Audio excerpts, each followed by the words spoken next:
Hi everyone, welcome to Acumen. इस video में हम लोग होल्डिंग कंपनी के चैप्टर को कंटिन्यू करते हुए उसके कुछ इंपॉर्टेंट एडजस्टमेंट के बारे में सीखेंगे। बट ये वीडियो देखने से पहले मैं आप लोगों को सजेस्ट करूंगा कि प्रीवियस 4 वीडियोस को देख लें सो दैट आपको चैप्टर का कॉन्सेप्ट और बेटर समझ आ पाए। लिंक नीचे डिस्क्रिप्शन पे दे रखा है मैंने। चैनल को सब्सक्राइब कर लें सो दैट आपके पास लेटेस्ट वीडियोस का नोटिफिकेशन आता रहे। आप हमें फॉलो भी कर सकते हैं इंस्टाग्राम, ट्विटर एंड फेसबुक में। So now let's start the class.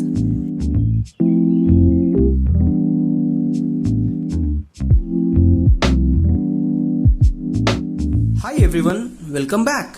आज हम लोग होल्डिंग कंपनी के सम्स को कंटिन्यू करेंगे इस वीडियो में, और इस सम्स में हम लोग एक नया चीज़ भी सीखेंगे कि सब्सिडियरी कंपनी एक बोनस शेयर इशू करता है तो उसको कैसे ट्रीट किया जाता है। तो देखिए यहाँ पे लिख रखा है कि एक्स लिमिटेड अक्वायर किया है 80,000 of equity 80% of equity shares of ₹100 each in Y limited. That means के एक्स लिमिटेड वाई लिमिटेड का 80% इक्विटी शेयर्स ले जा रहा है ना, खरीद ले रहा है ना, इन्वेस्टमेंट कर रहा है ना। दैट मीन्स के एक्स बन गया होल्डिंग, वाई बन गया सब्सिडरी। यहां से ही समझ में आ गया। हम लोग जो डिग्री ऑफ कंट्रोल निकालते हैं परसेंटेज, वो यहाँ पे ऑटोमेटिकली दे रखा है। फिर यहाँ पे बैलेंस शीट दिया है कि एक्स और वाई का शेयर कैपिटल था 5 लाख एंड 3 लाख का। हर एक शेयर का प्राइस था 100 रुपीज का। तो नंबर ऑफ शेयर्स कितना होगा हम लोग निकाल ही सकते हैं डिवाइड करके। ये 5,000 शेयर्स हो जाएगा, ये 3,000 शेयर्स हो जाएगा। यहाँ पे कैपिटल रिजर्व का बैलेंस भी दिया है वाई का, जनरल रिजर्व दोनों का दिया है, पीएल जो है दोनों का दिया है। Share application money pending allotment कुछ नहीं दिया है। लॉन्ग टर्म बोरिंग यहां पे दे रखा है कि लोन फ्रॉम एक्स लिमिटेड, और अमाउंट दिया है वाई के कॉलम में। दैट मीन्स के वाई जो है लोन लिया है 50,000 रुपीज का एक्स से, ठीक है। तो यहां पे देख लीजिए loan to Y limited, Y X के कॉलम में क्या दिया है कि वो वाई को लोन दे रहा है। दोनों सेम है ना। वाई ने लोन लिया एक्स से, एक्स ने लोन दिया वाई को। पर यहाँ पे अमाउंट में आपको डिफरेंस दिख रहा है, 50,000 है यहाँ पे 47,000 रुपीज है। दैट मीन्स के एक वाई बोल रहा है कि मेरा लाइबिलिटी 50,000 रुपीज का है, मैं 50 लिया हूं। एक्स बोल रहा है नहीं, मैंने तो खाली 47 दिया हूं। उसका बोल रहा है कि मेरा एसेट 47 है, मुझे तुमसे 47 ही चाहिए। मगर एक वाई बोल रहा है कि नहीं 50 दूंगा।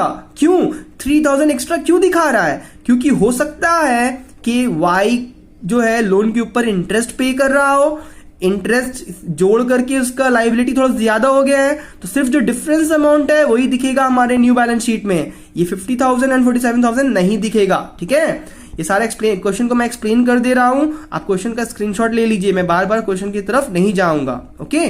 फिर देखिए करंट लायबिलिटी का ट्रेड पेबल में 2 आइटम्स है, क्रेडिटर है दोनों का एक्स एंड वाई, और बिल्स पेबल सिर्फ जो है वो वाई का है। और यहाँ पे क्या लिखा है, including 3,000 in favour of X. Y का जो बिल्स पेबल है वो पे करेगा ना, वो 3,000 एक्स को पे करेगा, और बाकी जो 2,000 रुपीज है वो कोई आउटसाइडर का होगा, ठीक है ना। तो ये 3,000 जो हो गया वो हमारा म्यूचुअल इंडेप्टनेस हो जाएगा।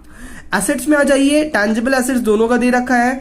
इन्वेस्टमेंट देख लीजिए, फिर से दे रखा है कि एक्स ने इन्वेस्ट किया 24,000 इक्विटी शेयर्स खरीदा है वाई का। तो वाई का जितना शेयर्स था उससे डिवाइड करेंगे तो हम लोगों को परसेंटेज में निकल जाएगा। ऑलरेडी स्टार्टिंग में परसेंटेज में दे रखा है। तो देख लीजिए, तो वाई का शेयर्स था कितना, वाई का शेयर्स था जाकर के आपका 3,000 है ना, 3 लाख रुपीज था ना, तो 100 रुपीज वाला, तो ये 3,000 शेयर्स हो जाएगा ना। तो 3,000 शेयर्स में से एक्स ने उसका 2,400 शेयर्स तो खरीद लिया है, तो 2,400 बाई 3,000 इंटू 100 करेंगे तो देखेंगे कितना परसेंटेज आता है। ऑलरेडी तो 80% दे दिया, तो 80% ही आएगा मेरे ख्याल से। अच्छा, ये लोन के बारे में तो मैं बोल चुका हूं। अच्छा, इन्वेंट्रीज दिया है यहाँ पे दोनों का, सन्ड्री डेटर दिया है दोनों का 50 एंड 1,95,000। अच्छा, बिल्स रिसीवेबल में क्या लिखा है कि वाई एक्स के कॉलम में लिखा है अमाउंट। अच्छा, यहां ब्रैकेट में क्या लिखा है, including 2,000 from Y limited. That means के एक्स को वाई से 2,000 रुपया बिल रिसीवेबल के थ्रू मिलेगा, और वाई बोल रहा है कि मैं 3,000 दूंगा।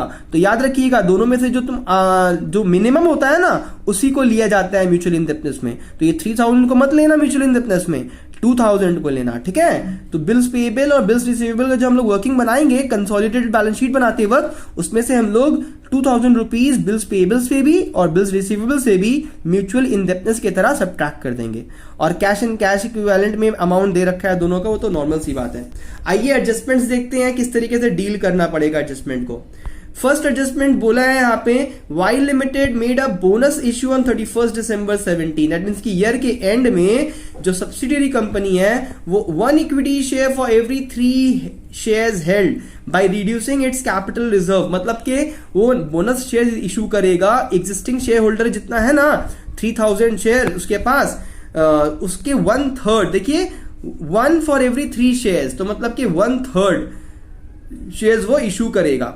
और वो अमाउंट कहां से एडजस्ट करेगा? कैपिटल रिजर्व से। अगर कुछ मेंशन नहीं किया रहता तो हम लोग वो अमाउंट को पीएल से एडजस्ट कर सकते थे, मगर यहाँ पे अगर बोल दिया है कि कैपिटल रिजर्व को ही रिड्यूस करेगा तो हम लोगों को कैपिटल रिजर्व के थ्रू ही एडजस्ट करना पड़ेगा बोनस शेयर का अमाउंट को। ठीक है, तो कंपनी अपना कैपिटल रिजर्व से पैसा काट के अपने एग्जिस्टिंग शेयर होल्डर लोग को फ्री में शेयर्स देगा। अब उसका कैलकुलेशन कैसे होगा मैं करके दिखाऊंगा आप लोगों को। क्वेश्चन का आप स्क्रीनशॉट ले लीजिए। The above balance sheet does not reflect the transaction. That means कि ये वाला जो एडजस्टमेंट है उसको अभी तक कंसिडर नहीं किया गया है। फिर दूसरा में बोलते हैं कि जो सब्सिडियरी कंपनी का फिक्स एसेट था were undervalued and should be written up. वो अंडर वैल्यूड है, मतलब कम करके शो कर रहा है। देख लीजिए तो जो फिक्स एसेट है वाई लिमिटेड का वो कम है, 2,50,000 जो दिख रहा है ना वो कम है। कितना से कम है? 20,000 से कम है, तो 20,000 से बढ़ाना पड़ेगा ना हम लोगों को, तो उसको हम लोग जो है एडअप कर देंगे 20,000 रुपीज से। ठीक है, और फिर जो थर्ड में देखिए क्या बोल रहा है कि difference in the figure of loan account of X and Y is due to interest thereon not yet credited in the account of X Limited। मतलब कि X Limited जो बोला था ना कि उसको सिर्फ 47,000 चाहिए, पर Y बोला था नहीं 50,000 का लोन लिया है मैं 50,000 दूंगा, तो जो एक्स्ट्रा अमाउंट थे वो देने मांग रहा था ना वो इंटरेस्ट का था। इंटरेस्ट मतलब कि आउटस्टैंडिंग इंटरेस्ट है जो कि Y अभी तक पे नहीं किया है, जो आपको मैं ऑलरेडी समझा चुका हूं। हम लोगों को कंसोलिडेटेड बैलेंस शीट प्रिपेयर करना है होल्डिंग कंपनी का and it subsidiary company as at 31 March 17। तो आइए सॉल्यूशन देखते हैं। तो जैसे कि हम लोगों ने देखा था कि वर्किंग नोट नंबर 1 में क्या बनता है? Degree of control. वो कैसे बनता है कि होल्डिंग कंपनी ने सब्सिडियरी का कितना शेयर्स खरीदा है। तो हम लोगों ने देखा था क्वेश्चन में जो नॉन करंट इन्वेस्टमेंट के अंदर दिख रहा था 2400 शेयर्स वो खरीदा था ना, कितने रुपीज में? 3 लाख रुपीज में। तो वो अमाउंट जितने में खरीदा था वो बाद में आएगा, यहाँ पे खाली शेयर्स आता है। डिवाइडेड बाय सब्सिडियरी कंपनी के पास शेयर था कितना, दैट मीन्स के वाई लिमिटेड सब्सिडियरी कंपनी है ना उसके पास कितना शेयर्स था? 3 लाख रुपीज का था ना 100 रुपीज वाला, तो डिवाइड किए थे तो 3000 आ गया था। तो करते हैं तो 80% एंड 20% आ जाता है, मेजोरिटी एंड माइनॉरिटी। ये जो परसेंटेज है ऑलरेडी क्वेश्चन के स्टार्टिंग में दे रखा था। ठीक है, अगर नहीं भी दिया रहेगा तो हम लोग जानते हैं किस तरीके से हम लोगों को निकालना पड़ता है। दूसरा एडजस्टमेंट क्या दिया था, करना पड़ता है हम लोगों को वर्किंग नोट का प्री पीएल लिखना होता है, जो कि हम लोगों को वर्किंग नोट में दिया रहता है। ये क्वेश्चन में वर्किंग नोट में ये जिस वक्त में अक्वायर कर रहा है, मतलब कि साल की शुरुआत में जब कंपनी होल्डिंग कंपनी सब्सिडियरी का शेयर्स को अक्वायर कर रहा है उस वक्त का बैलेंस नहीं दिया था, तो हम लोग जो है नील लिख दिए। और जो सब्सिडियरी कंपनी का वाई लिमिटेड का बैलेंस शीट में पीएल का अमाउंट 80,000 रुपीज दे रखा था, अगर आप बैलेंस शीट में देखें तो उसमें हम लोग क्या सब्ट्रैक्ट करते हैं? प्री पीएल का अमाउंट को, कुछ नहीं है नील लिख दिए, तो जितना है वो आपका पोस्ट पीएल हो जाएगा। सिमिलरली जनरल रिजर्व का प्री पीएल हम लोगों को वर्किंग नोट में कुछ नहीं दिया था, और बैलेंस शीट में क्वेश्चन में हम लोगों को दिया था ना सब्सिडियरी का 1 लाख रुपीज, वो लिख देंगे। उसको सब्ट्रैक्ट करेंगे प्री जनरल रिजर्व जो कि नील है, तो कितना आ जाएगा? वो 1 लाख ही आ जाएगा, वो हमारा पोस्ट जनरल रिजर्व का काम करेगा। अच्छा हम लोग का ये एक्स्ट्रा काम बढ़ गया है कैपिटल रिजर्व का।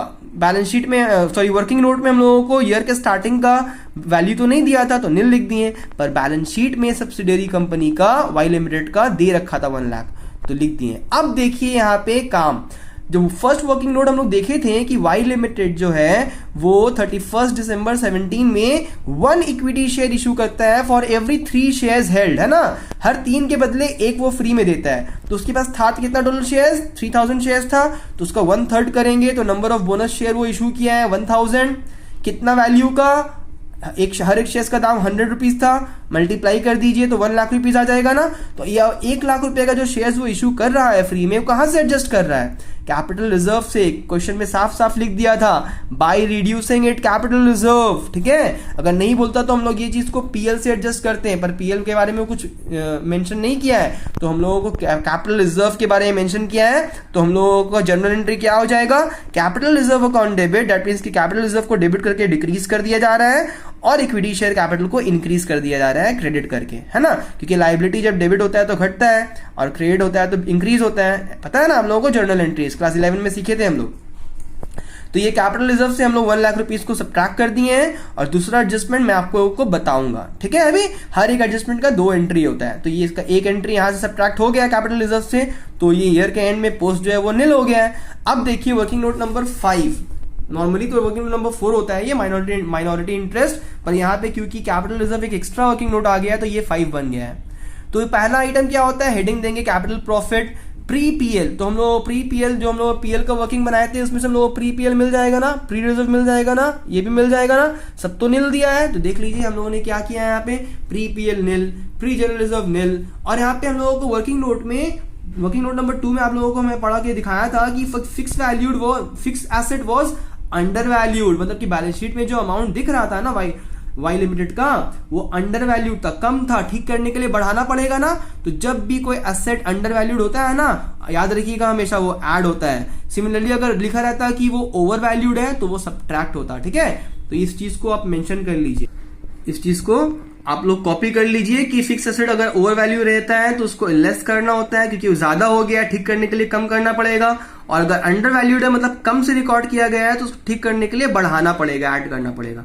2 जगह एंट्री होगा, एक तो यहाँ पे हम लोग कर लिए हैं। अब फिर हम लोग जब बैलेंस शीट बनाएंगे कंसोलिडेटेड बैलेंस शीट, वहां पे जब टैंजिबल फिक्स एसेट में आएंगे ना तो वहां पे भी ये वाला वैल्यू को हम लोग 20,000 को एडअप कर लेंगे, ठीक है। तो ये हम लोग यहाँ पे 3 कर लिए, ये टोटल 20 आता है, तो उसको मेजॉरिटी और माइनॉरिटी में डिस्ट्रीब्यूट कर लिए, जो कि हम लोग का परसेंटेज कितना था 80 एंड 20, याद है ना। तो कर लिए हम लोग। फिर पोस्ट पीएल को हम लोग देख लेते हैं, 80,000 रुपीज था, देखिए यहाँ पे है ना 80,000 rupees post PL, post general reserve and post capital reserve. तो यहां से हम लोग देख लिए, तो पोस्ट जनरल रिजर्व 1 लाख था, उसको भी डिस्ट्रीब्यूट कर लिए। और share capital of Y limited हम लोग को बैलेंस शीट से लिख लिए, सब्सिडरी कंपनी का जो बैलेंस शीट में अमाउंट था, और उसमें हम लोग 1 लाख रुपीज क्यों ऐड कर रहे हैं, जो अभी हम लोग देखे ना बोनस शेयर, तो ये बोनस शेयर का हमेशा याद रखिएगा, इसका डबल एंट्री कहां होता है, एक एंट्री तो जहां से वो एडजस्ट हो रहा है वहां से सब्ट्रैक्ट हो जाएगा, और दूसरा एंट्री जो है हम लोग माइनॉरिटी इंटरेस्ट निकालने के वक्त share capital of subsidiary company में उसको एडअप कर लेते हैं, क्योंकि ये सब्सिडरी कंपनी तो बोनस शेयर इशू कर रहा है, तो उसका शेयर कैपिटल इंक्रीज होके 4 लाख हो गया, फिर उसको 80 या 20% में हम लोग जो है डिस्ट्रीब्यूट कर लिए। माइनॉरिटी वालों को एडअप करके माइनॉरिटी इंटरेस्ट आ गया, ये वाला अमाउंट हम लोग डायरेक्टली कंसोलिडेटेड बैलेंस शीट बनाते वक्त यूज कर लेंगे, और ये वाले जो मेजॉरिटी वाले कॉलम है उसको ABCD नेमिंग कर लिया जाता है, ठीक है। फिर आते हैं सेकंड लास्ट वर्किंग नोट में, कैपिटल रिजर्व और गुडविल वाले चार्ट में cost of investment, that means कि जो होल्डिंग कंपनी शेयर्स खरीदा था 2400, वो कितने रुपए में खरीदा था, हाँ वो दे रखा है 3 लाख रुपीज में वो खरीदा था, ठीक है। तो यहां पे हम लोग जो है देख लीजिए बैलेंस शीट में 3 लाख में खरीदा था ना, तो इसी चीज को तो यूज कर रहे हैं हम लोग। देख लीजिए यहाँ पे कॉस्ट ऑफ इन्वेस्टमेंट 3 लाख लिख दिए हम लोग।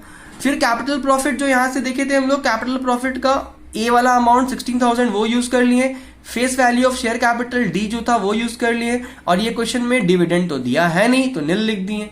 तो ये हमारा ज्यादा जो है नेगेटिव में आ रहा था, कॉस्ट ऑफ इन्वेस्टमेंट जो है वो कम था, तो आंसर नेगेटिव में आया, तो ये कैपिटल रिजर्व बन गया। पॉजिटिव में आता तो गुडविल बन जाता, ठीक है ना।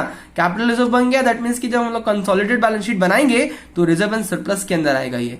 अगर गुडविल आता तो हम लोगों का इंटैंजिबल फिक्स एसेट के अंदर आता है ना, आप लोगों को तो ये तो पता ही होगा, ठीक है। नंबर 7 लास्ट वर्किंग नोट हमारा जनरल रिजर्व एंड पीएल का चार्ट बनाते हैं, जो हम लोग बैलेंस शीट में रिप्रेजेंट करते हैं। सबसे पहले हम लोगों का जो क्वेश्चन में होल्डिंग कंपनी का बैलेंस दिया हुआ था एक्स लिमिटेड का, रिजर्व और पीएल का, उसको लिख लेते हैं 80 एंड 60,000 रुपीज। ये हम लोगों का क्वेश्चन में दे रखा है, आप क्वेश्चन को देख लीजिए। उसमें ऐड करेंगे post acquisition general reserve and PL, जो कि हमारे यहाँ पे बी एंड सी था ना, उसको यूज कर लेंगे 64 एंड 80,000 रुपीज। देख लीजिए 64 पीएल में लिख दिए और 80,000 जनरल रिजर्व में लिख दिए। करने के बाद डिविडेंड तो कुछ था नहीं, अनरियलाइज प्रॉफिट हम लोग का ये सब में कुछ था नहीं। ये करने के बाद पीएल का अमाउंट भी आ जाता है, जनरल रिजर्व का अमाउंट भी आ जाता है। अब हम लोग जो है बैलेंस शीट बनाएंगे। तो ये रहा हम लोग का बैलेंस शीट, कंसोलिडेटेड बैलेंस। आप कैसे लिखिएगा, consolidated balance sheet of holding company, that is X Limited and its subsidiary Y Limited as on 31st December 2017। आप लोग पूरा लिख लेना, मैं शॉर्ट में लिख दिया हूं यहाँ पे। तो ये क्वेश्चंस को तो हम लोग बहुत सिंपल सा है, हम लोगों को बस क्वेश्चन से कॉपी करना है बैलेंस शीट को, जिस तरीके से क्वेश्चन में दे रखा था उसी तरीके से लिखना है हम लोगों को। तो पहला आइटम क्वेश्चन में क्या दिया था, शेयर कैपिटल, तो मैंने शेयर कैपिटल लिखा हूं यहाँ पे भी। 5 लाख कैसे आया, वर्किंग नोट नंबर 1 पे ध्यान दीजिए। तो वर्किंग नोट नंबर 1 मैं बनाया हूं नीचे। तो देखिए यहाँ पे तो सब्सिडरी कंपनी का तो हम लोगों ने यूज कर लिया था, सिर्फ बचा किसका था, होल्डिंग कंपनी का अमाउंट 5 लाख रुपीज, तो उसको ही हम लोग यहाँ पे लिख दिए हैं 5000 इक्विटी शेयर्स ऑफ ₹100 ईच, तो ये अमाउंट आ गया 5 लाख। फिर रिजर्व एंड सरप्लस का अमाउंट कहां से आया, वर्किंग नोट नंबर 2 पे ध्यान देना पड़ेगा हम लोगों को। जो हम लोग लास्ट वर्किंग नोट से निकाले थे जनरल रिजर्व का अमाउंट, पीयर का अमाउंट, वो यूज कर लिए, और कैपिटल रिजर्व जो हम लोगों को मिला था वर्किंग नोट नंबर 6 से, उसको भी एड अप कर लिया है ना। वहां पे गुडविल नहीं आया था, कैपिटल रिजर्व आया था। तो टोटल कितना आ गया 3,20,000, तो 3,20,000 हम लोगों ने यहाँ पे लिख दिया। Minority interest working note number 5 में आप चेक कर लेना, वो हम ऑलरेडी हम लोगों ने निकाल रखा है। ट्रेड पेएबल में हम लोगों का नोट नंबर 3 में आ जाइए। तो देखिए यहाँ पे क्वेश्चन में हम लोगों का था, क्रेडिटर था X limited and Y limited का अमाउंट को हम लोगों ने एड अप कर लिया है। ओके, ये एक्स का अमाउंट है और ये वाई का अमाउंट है। सिमिलरली बिल्स पेएबल जो है वो सिर्फ और सिर्फ हम लोगों का किसका दे रखा था, एक्स का है ना, तो 5000 लिख दिए थे ना, और ब्रैकेट में दिया था कि वो लोग का म्यूचुअल इंडेप्टनेस है 2000 रुपीज, जो मिनिमम अमाउंट था वो यूज कर रहे हैं हम लोग, करके यहाँ पे 3 आ गया। टोटल करके 1,03,000 हम लोग ने ट्रेड पेएबल के जगह पे अमाउंट लिख दिया, वर्किंग नोट नंबर 3 के थ्रू हम लोग ने एक्सप्लेन कर दिया। Other current liability note number 4, तो नोट नंबर 4 देख लीजिए। अदर करंट लायबिलिटी में क्या है, आउटस्टैंडिंग इंटरेस्ट 3000 रुपीज। ये कैसे आता है, याद है हम लोगों को, जो लोन जो दिया था एक्स लिमिटेड वाई को, तो वाई बोल रहा था कि 50,000 पे करेगा ना, पर वाई एक्स बोल रहा था कि नहीं, वो तो 47,000 में चाहिए मुझे। तो वाई जो है एक्स्ट्रा क्यों दे रहा था, क्योंकि उसका इंटरेस्ट बाकी था 3000 रुपीज। ठीक है, तो डिफरेंस अमाउंट जो बैलेंस शीट में लोन दिखे थे हम लोग स्टार्टिंग में, उस अमाउंट को हम लोग यहाँ पे लिख दिए हैं। आ जाते हैं एसेट में। टैंजिबल एसेट है, टैंजिबल एसेट के अंदर क्या था, प्रॉपर्टी प्लांट इक्विपमेंट था ना, तो वो क्या था हमारा 2 लाख और 2,50,000 वो लिख दिए हम लोग एड अप करके एक्स और वाई का अमाउंट को। और एडजस्टमेंट में जो हम लोग ने देखा था working note number adjustment number 2 में कि फिक्स एसेट का वैल्यू अंडर वैल्यूड था, उसको हम लोगों ने एड अप कर दिया। तो हमेशा वर्किंग नोट का डबल एंट्री हो जाता है, तो ये भी डबल एंट्री हो गया। ठीक है ना, एक वहां पे आ गया था हम लोगों का वर्किंग नोट नंबर 5 बनाने के वक्त माइनॉरिटी इंटरेस्ट की जगह पे, और अभी हम लोग का यहाँ पे आ गया वो। ठीक है, और हम लोगों का फिर नेक्स्ट है इन्वेंट्रीज का अमाउंट। मैं नोट नहीं दिया हूं क्योंकि बहुत सिंपल सा था, यहाँ पे अनरियलाइज प्रॉफिट तो था नहीं, इसी के लिए एक्स का और वाई लिमिटेड का अमाउंट को एडअप करके लिख दिया हूं। ट्रेड रिसीवेबल का मैं दिखा दिया हूं यहाँ पे कि सन्ड्री डेटर का एक्स लिमिटेड वाई लिमिटेड का अमाउंट यहाँ पे लिख देता हूं, और बिल्स रिसीवेबल का अमाउंट जो दे रखा था हम लोगों का, उसको भी मैंने लिख दिया है 4000, उसमें से म्यूचुअल इंडेप्टनेस को सबट्रैक्ट कर दिया है 2,000 रुपीज। ठीक है, ये करने के बाद हमारा ये फिगर आ गया है ट्रेड रिसीवेबल का, जो कि मैंने यहाँ पे लिख दिया हूं। कैश एंड कैश इक्विवेलेंट भी बहुत ही ईजी था, इसी के लिए मैं सिर्फ एक्स और वाई का अमाउंट को एडअप करके लिख दिया हूं। ठीक है, तो जो इजी रहेगा आप लोग जो है यहाँ पे दिखा सकते हैं, वर्किंग नोट देने का जरूरत नहीं है क्योंकि उसमें कुछ एडजस्टमेंट तो था नहीं। तो चाहे तो आप वर्किंग नोट भी बना सकते हैं, नोट भी बना सकते हैं उसका सेपरेटली। तो इस तरीके से हमारा बैलेंस शीट जो है वो कंप्लीट हो जाता है। ओके, तो ये हमारा जो है बैलेंस शीट जो है टोटल कंप्लीट बैलेंस शीट हो गया। आई होप आप लोगों को ये क्वेश्चन समझ में आ गया होगा स्टूडेंट्स। अगर आप लोगों को कुछ भी क्वेरी होगा तो आप नीचे कमेंट सेक्शन में आप अपना क्वेरी दे सकते हैं, मैं आपको सॉल्व करने का कोशिश जरूर करूंगा। चैनल को सब्सक्राइब कर ले सो दैट मेरा नेक्स्ट वीडियो आप तक जल्द से जल्द पहुंच पाए, और चैनल वीडियो को लाइक कर ले अगर आप लोगों को ये समझ में आ गया हो।